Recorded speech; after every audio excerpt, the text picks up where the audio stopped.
네, 국방부 출입하는 김민관 기자와 좀 더 이야기 나눠보겠습니다. 자, 김 기자, 우선 저희가 오늘 숨진 해병대원의 이름을 부르지 않기로 한 이유부터 설명해 주시죠.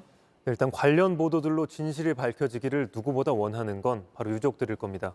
다만 아들의 이름이 부를 때마다 가슴이 너무 아프다, 너무 힘들다는 뜻을 저희 취재진에게 전달해 주셨습니다. 그 뜻을 존중해 앞으로는 이름 대신 고 최상병이라고 부르겠습니다.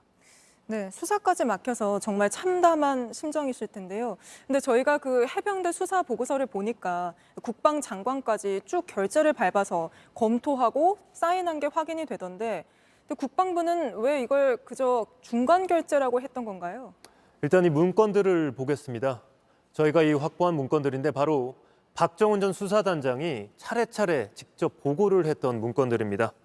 보시는 것처럼 이 이종석 국방장관에게 보고가 됐고 결재가 됐다는 사실은 이미 알려진 사실이지만 국방부는 그동안 이것이 최종 승인이 아니다, 중간 결재였기 때문에 언제든 번복할 수 있다는 입장을 계속 내비쳐왔습니다. 그런데 저희가 문건을 확보해 확인을 해보니 단순히 장관뿐만이 아니라 해병대 사령관, 해군 참모총장, 국방부 장관이 이르기까지 이렇게 차례차례 절차를 밟아서 승인을 받아온 게 확인이 됐습니다.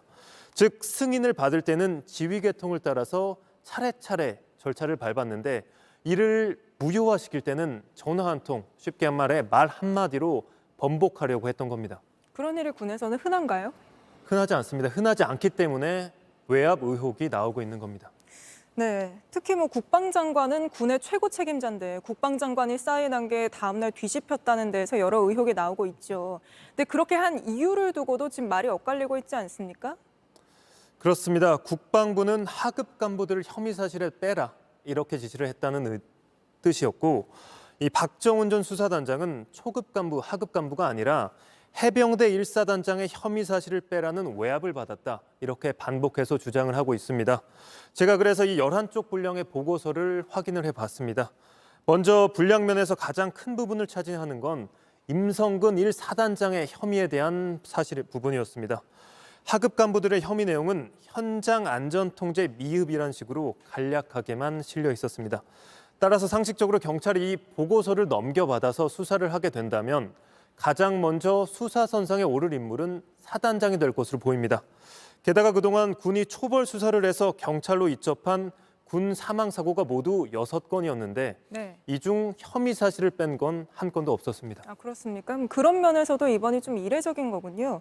박정훈 전 수사단장은 이번 일로 항명 혐의로 수사까지 받게 됐는데 그 수사는 어떻게 진행되고 있습니까? 일단 군검찰의 수사는 공정하지 못하다, 믿지 못하겠다면서 박대령 측은 수사를 감시할 군검찰 수사심의위원회를 꾸려달라고 요청을 했고 그 요청이 오늘 받아들여졌습니다.